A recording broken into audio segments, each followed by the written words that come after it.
It's just past midnight in a Maryland subdivision in 1996. A family of 5 is asleep. Their car is still running in the garage, parked there a few hours earlier, the door pulled shut behind it. By morning, all 5 are dead. The U.S. Consumer Product Safety Commission would later issue a public warning naming the case. A car left running in an attached garage had filled the house with carbon monoxide while everyone slept. This wasn't a freak accident. It was a known, repeatable failure mode, built into a floor plan used in most American suburbs for 70 years. Walk through a post-war town in Germany or England, and you won't find this layout at all. The garage sits apart, sometimes blocks away. So why does the American version put a running combustion engine right against the wall of a sleeping family? And who exactly decided that was acceptable? Start with the scale, because the Silver Spring case wasn't an outlier. It was the predictable output of a national design pattern. In 1950, more than half of all new houses built in the United States had no garage and no carport at all.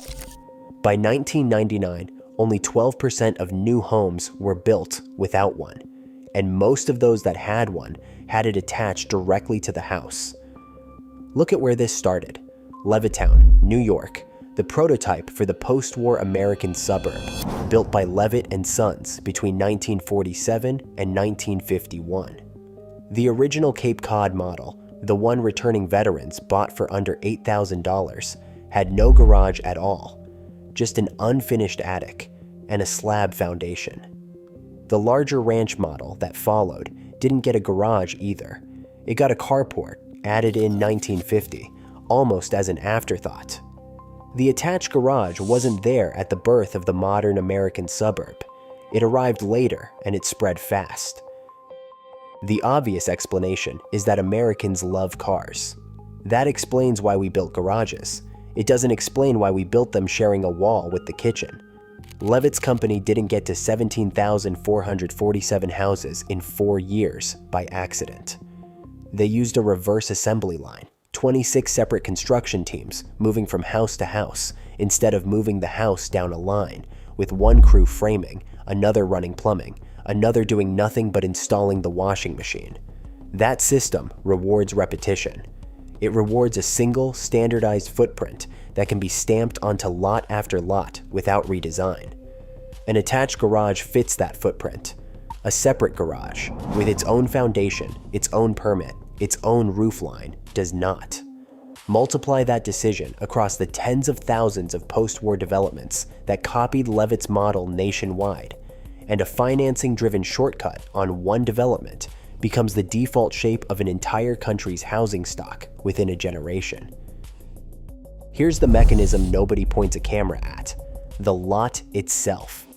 American post-war zoning ordinances set minimum lot widths and street setbacks, and builders racing to put up thousands of houses a year found that attaching the garage directly to the house was the cheapest way to satisfy those rules without buying wider land.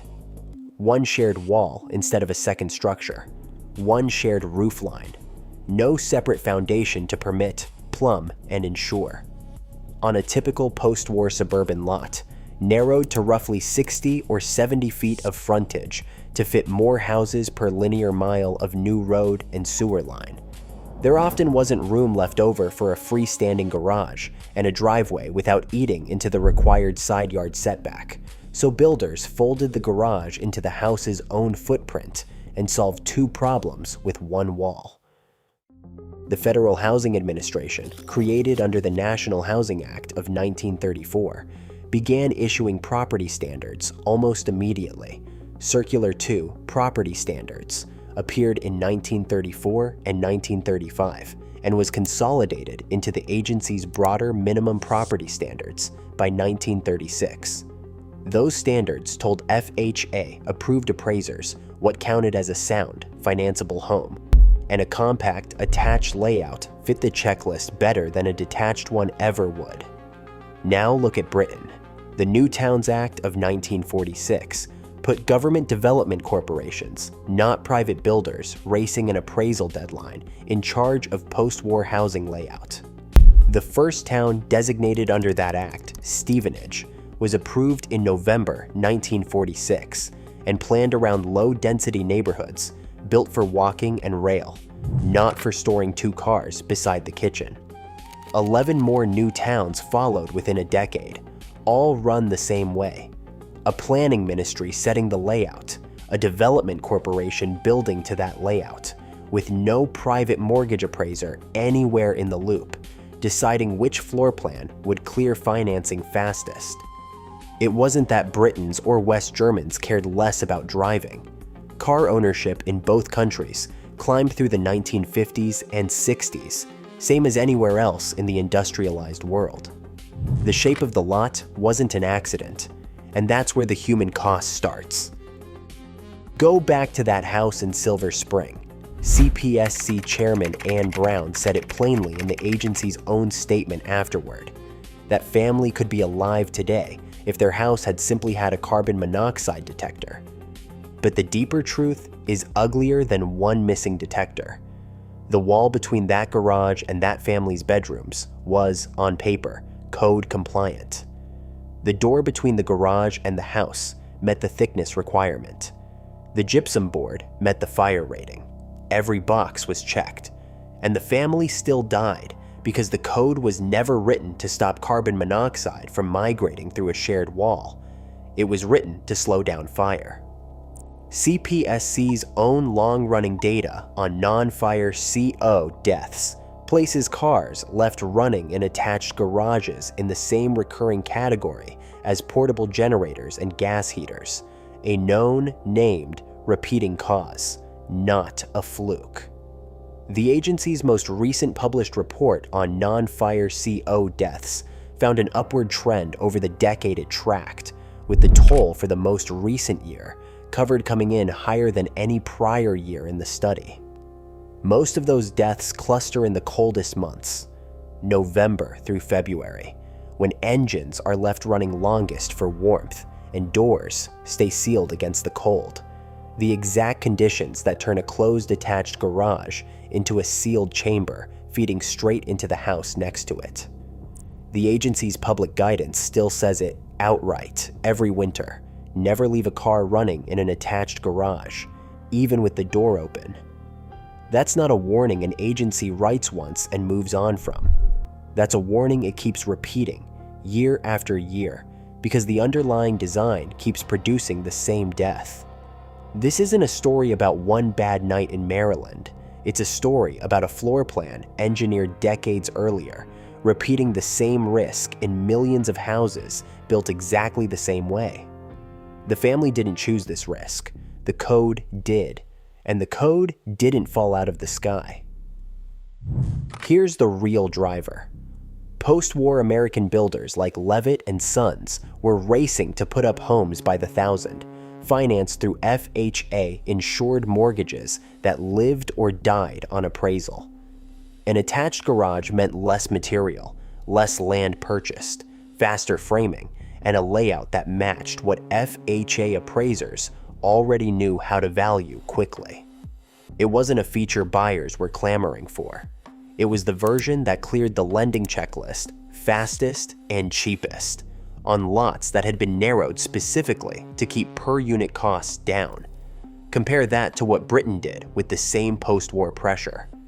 The New Towns Act of 1946 put planning power in the hands of government-run development corporations, answerable to a planning ministry, not to a private builder's mortgage timeline.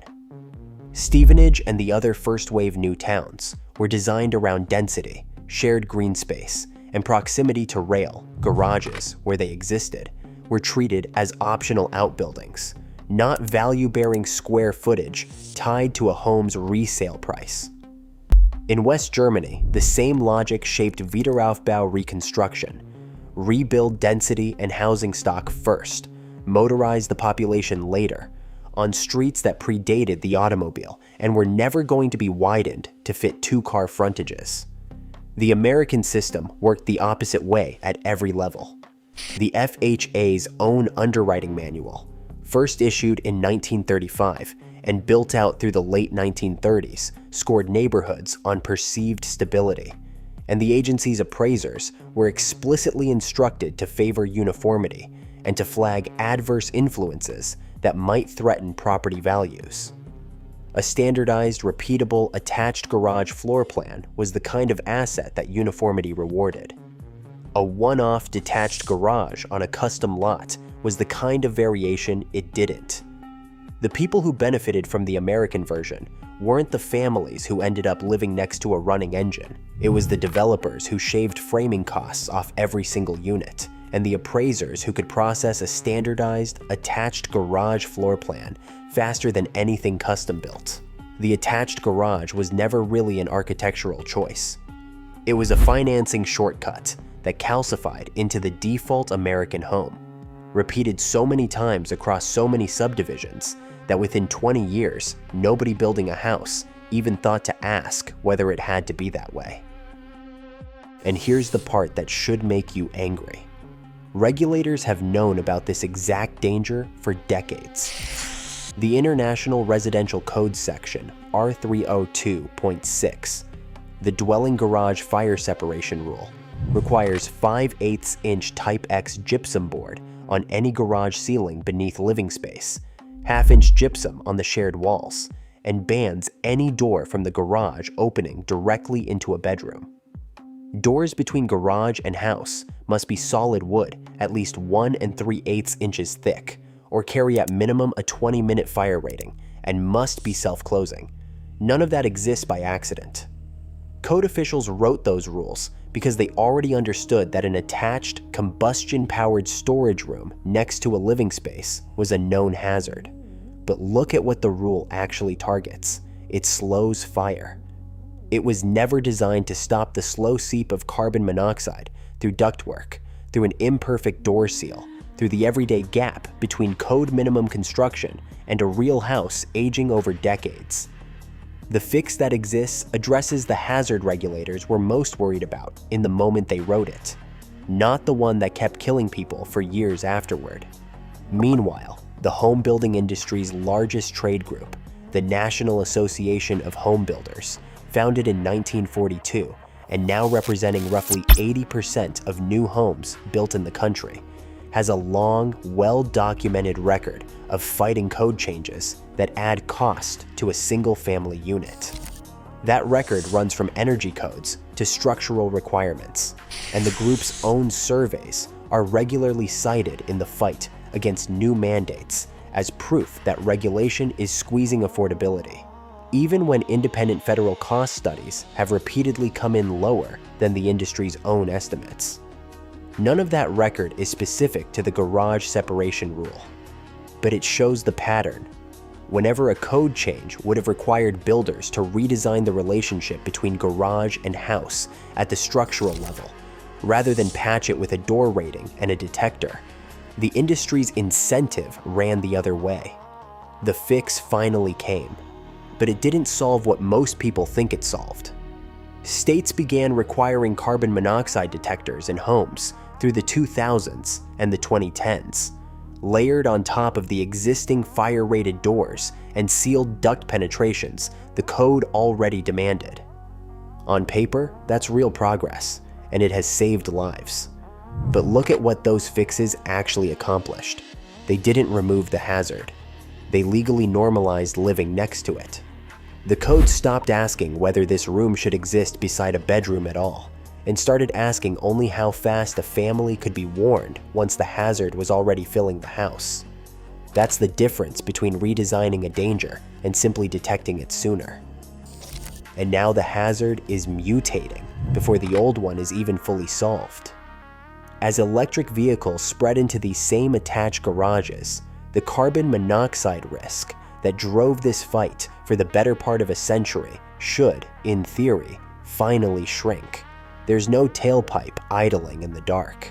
But fire safety researchers and insurers are now raising a different alarm about lithium-ion battery fires inside residential garages, fires that burn hotter, faster, and more unpredictably than a typical combustion engine fire.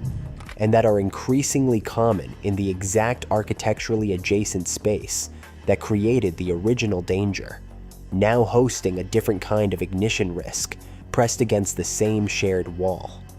The floor plan didn't change, only the chemistry of what's burning inside it did.